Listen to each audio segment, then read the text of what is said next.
more puggies and humans to the 2024 Melbourne Pugaween Pug Rescue Monster Ball to be held at Bark Park, Australia's only indoor leash-free dog park. Dress in your spookiest and funniest costumes and enjoy a night of fun for all whilst raising money to help rehabilitate Pug Rescue and Adoption Victoria squishies. Tickets are selling now and you can find the link in the show notes. Spooky lighting and your favourite Pugaween tunes will be provided by DJ A-Slash. Yummy food will be provided by Holy Cannoli, and we're giving away show bags with every human ticket sold. Plus, you'll be able to play with your friends, participate in some games, dance with your humans, and of course, there will be a Best Dressed Pug and Best Dressed Parent competition. Pug Rescue celebrities Momo, Biggie Smalls, Prue and Matilda will be joining us along with some other Pug Rescue mates who are available as blind dates for the night for the humans who don't have a puggy of their own. So grab a ticket for yourself, for your friends and your humans, get your costume sorted and start practicing your dance steps because we're planning on having a lot of fun. So pop into the show notes now and get your tickets while you're listening to this week's episode of the Pug Life Show.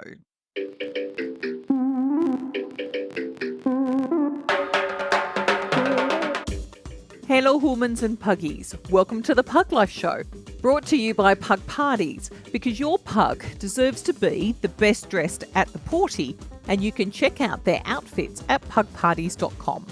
I'm your host Donna, and with me are my puggy co-hosts, Rosie and Kenji, along with our new rescue foster Buster. Our last episode was an episode with Dr Dennis Wormald, who wrote a book called A Dedication to Difficult Dogs, a heartwarming tale shedding light on canine mental health. And if you haven't listened to it yet, I highly recommend you do before listening to this episode. Why, you might ask?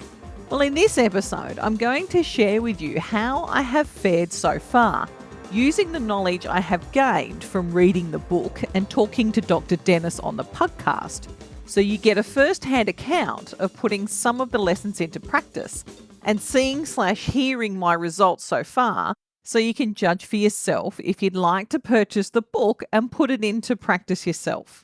But before we zoom in, I want to remind you to subscribe to our newsletter in the show notes so you get advance notice of our next episode and much, much more. If you're not already aware, I got a lot from Dr. Dennis's book, so much so that I read it twice, and I underlined things that I found especially interesting. Now, I'm not telling you to go to that same level of review, it's just that I have a vested interest in the book. Kenji is on fluoxetine for anxiety, and for those that don't know what that is, it's also colloquially referred to as puppy Prozac. And one of our rescues, Roxy, was living with us, we went through the assessment process that eventually had her start using it as well, but for good reason. Not to mention the countless rescues I've come into contact with through fostering and fundraising for Pug Rescue. So reading the book for me was part intelligence gathering, part wanting to be a better pug mum. I want to qualify up front. Not all dogs or rescues suffer from long-term anxiety, nor need to go on to medication to help. We try a lot of different things before going down the medication path to make sure that we're doing the right thing to give the pug their best life. However, sometimes, like humans, medication helps them live their best life, and that is the most important thing when making a decision about what is best for your puggy. Now, what I loved about Dr. Dennis's book was the research-backed insights into how Kenji or any other dog might be feeling in circumstances that may or may not be viewed by parents as anxiety-inducing, like going for a walk around the block. We understand that another dog on the footpath ahead might trigger a response, but an overly aggressive response, in our opinion, to a dog of the same size might seem odd until you consider that your pug might have had an unpleasant interaction with a similar dog in the past that you're not aware of because it's happened before your time or with someone else, but it still had an impact. Now that I've read Dr. Dennis's book, I know that the pug is telling me that they're not comfortable with the situation. And if I, as their parent, don't do something to make them feel safe, they will do it themselves by telling that approaching dog to keep away, i.e., growl or bark or lunge. So, and it's quite interesting. Case in point, and this incident happened after I'd read the book, to be transparent. I was walking Rosie and Kenji with our then foster rescue pugs, Roxy and Wally. Unbelievably, they walked together quite well, so it wasn't a complete disaster for me trying to sort out 4 leads all at once. On this occasion, we were walking down the main road footpath past an easement not far from home when my neighbour called out to me to say hello. He was with his staffy walking through the easement as a shortcut from our street to the main road footpath, and we were at that point in time a good 5 metres apart. In these sorts of situations, I'm overly cautious.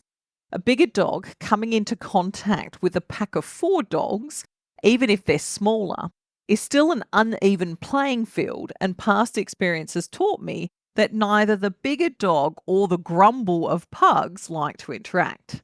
So I was holding off all 4 pugs and trying to keep them in motion, albeit slowly, so that our paths didn't cross unnecessarily. And should something happen, I had a clear escape path if things got messy. I'm sure that you do the same thing with your pug or pugs. Interestingly, Rosie, Kenji and Roxy were all standing off, whereas Wally was pulling on his lead, sniffing in the direction of the staffy.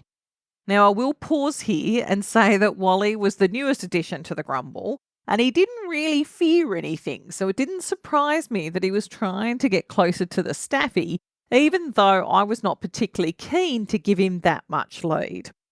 Now, my neighbour assured me that his staffy had received copious amounts of obedience training, and that if Wally would like to say hello, then he was okay with his staffy saying hello as well. At the mention of obedience training, I did think back to the book where Dr. Dennis said that no amount of obedience training will stop a dog from having an emotional response. So I did think to myself that I was going to be extra alert for any change of behaviour by the staffy. And to be honest, I'm so glad that I did. Now, Wally and the staffy got to within less than half a metre of each other, both on firm leads. And then the staffy turned. He snarled and he barked and he tried to lunge at Wally. Unfortunately for Wally, I yanked on his lead so hard he flew back because I was just so worried what might happen. But as Dr. Dennis said, sometimes you have to do something that your pug may not like for their own safety. Now, my neighbour, thankfully, had a strong hold on the staffy and pulled him back to get his attention away from Wally and back under control, which was difficult. But I now know that it's because the staffy was having an emotional response to Wally. No amount of obedience training is going to stop the staffy from behaving that way when it's an emotional response. All of this understanding is because of Dr. Dennis's book.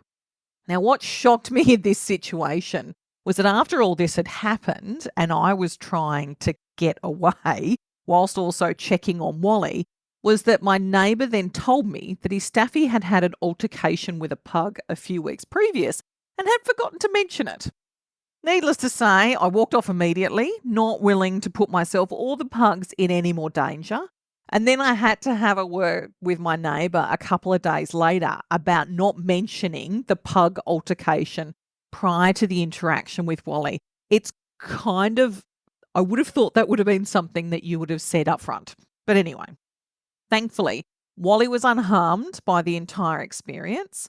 And to make sure that there was no lasting impact to him, Rosie, Kenji or Roxley, we went for a walk along the same footpath the next day. When we got to the spot where it all happened, I got them all to sit and then I showered them with cuddles and treaties. And thankfully, that seems to have done the trick. They walk past that spot every other day and I don't see any indication of their reacting to it. So it looks like I've managed to cut off any lasting impact at the pass before it become ingrained. Now, what would have I done differently if I hadn't read the book first? I don't think I would have understood the reaction by the staffy as well as I did. I may have said something different to my neighbour about keeping his dog under control, which is kind of what you would normally do.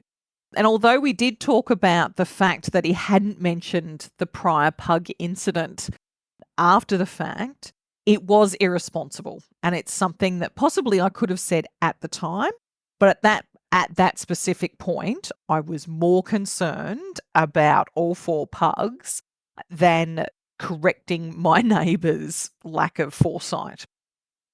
I also don't think that I would have done as much with the puggies the next day to make sure that they didn't have a lasting memory of the incident at that point of the footpath. It's the great thing about the book that it basically helped me build on previous knowledge. So I would have walked down that footpath again, like the old adage of get back on the horse, with the puggies to make sure that they walk it every other day. So it was really important to me that they didn't, that they went back the next day and then didn't obviously encounter that staffy. So they knew that it was a one-off. But I wouldn't have thought to do the treaties and the cuddles to help them feel safe with me again, like Dr. Dennis talked about in his book. Now, incredibly, after having read the book and after having experienced this situation, it really made me think about how the pugs would have felt. Now, the thought that my pugs might not feel safe with me or trust me to protect them when they need me to, especially after an incident like what happened with the staffies, had then become to the forefront of my mind. Because then I think to myself, how many other times have they been in a similar situation or an event has occurred where I may not have reacted in a way that made them feel safe? And so now I think about how and when I can do things to make sure that they do feel safe and that they do feel like I am there to protect them, which is something very different to what it was like before I read the book.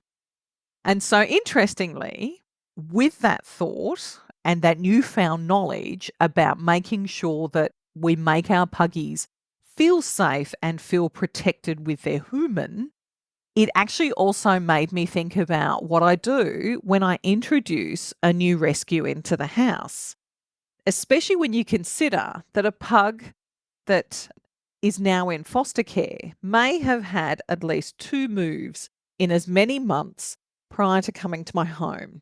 As you think about it, it's once from their old home where they may have been neglected or abused, and they come into pug rescue care.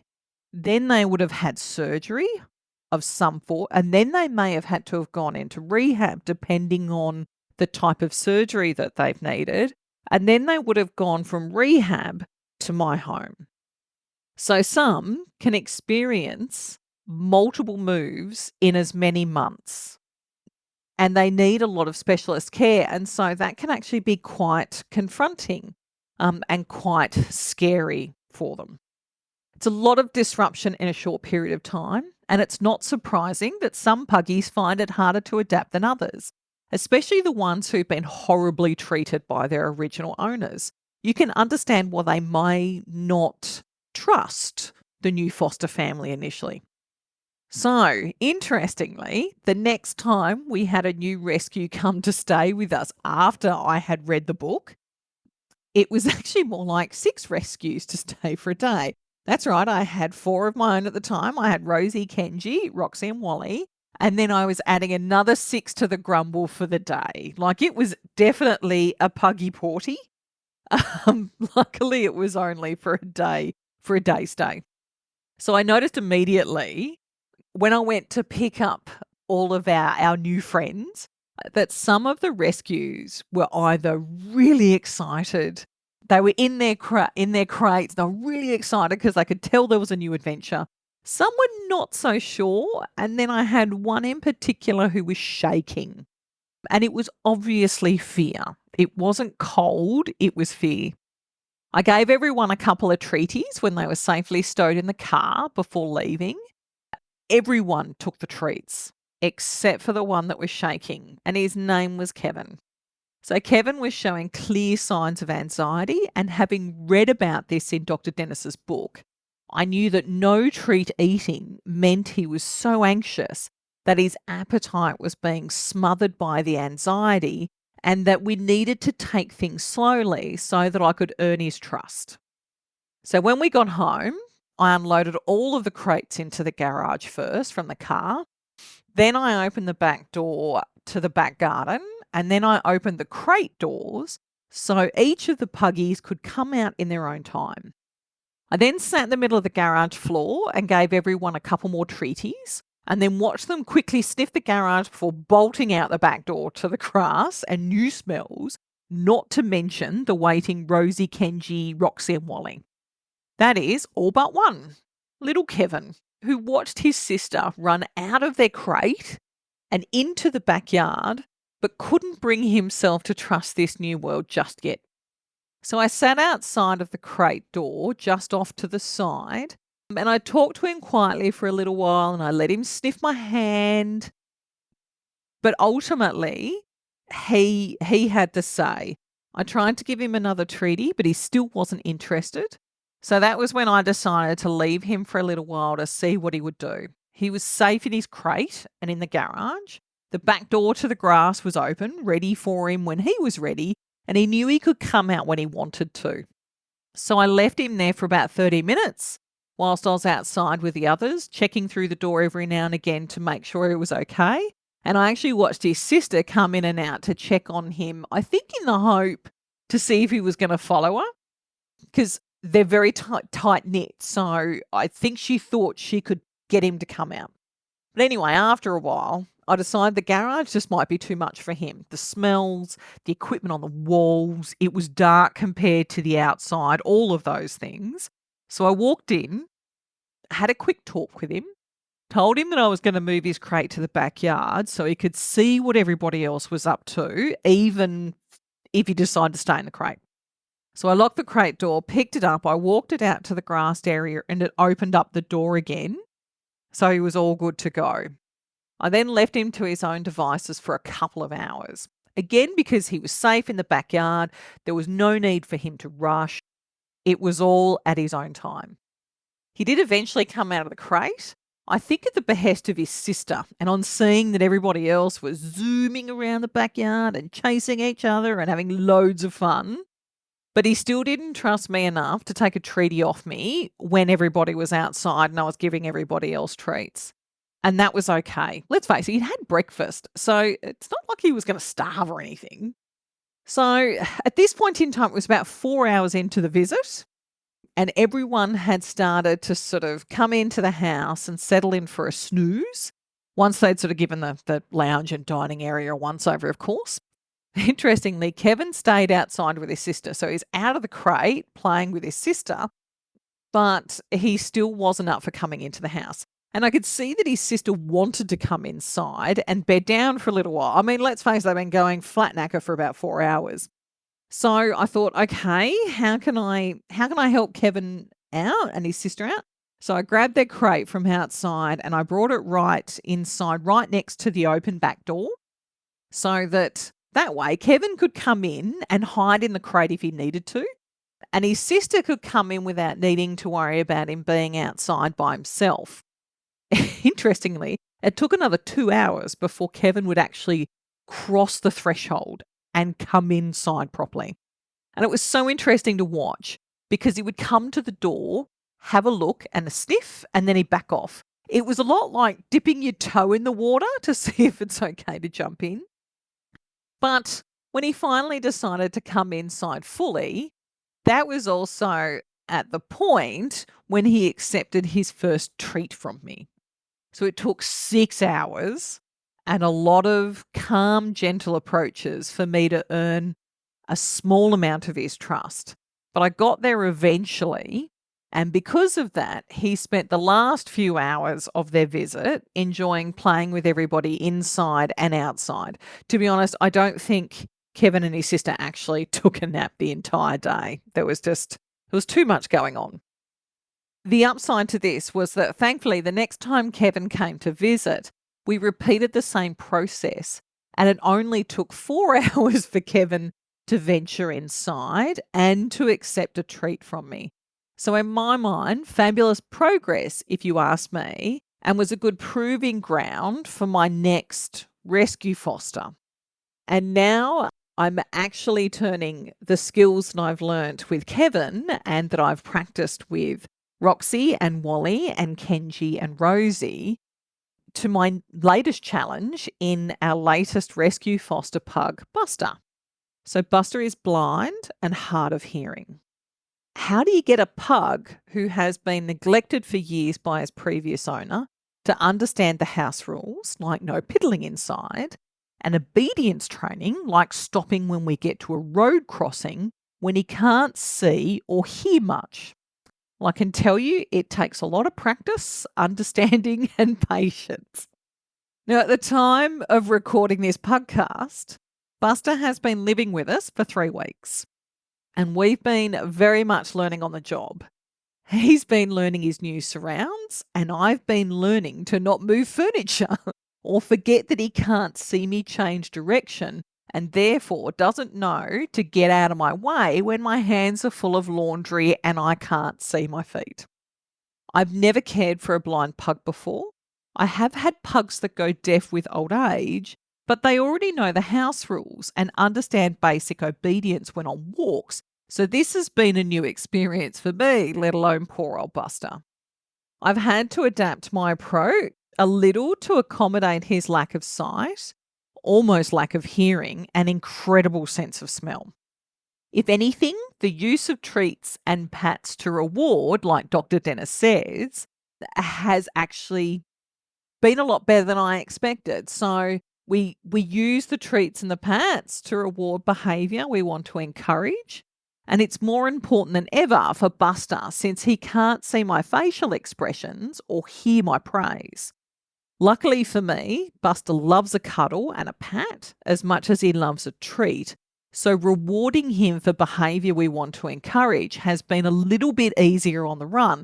Let's face it, I don't always have treats on me when he does something that we want to encourage. So you've got to rely on what you've got there and then.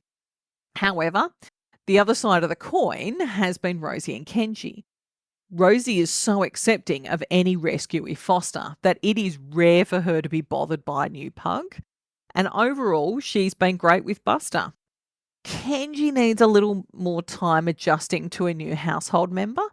And I think Buster has been a little challenging for him because Buster gets, in a word, into his personal space, which Kenji doesn't always like.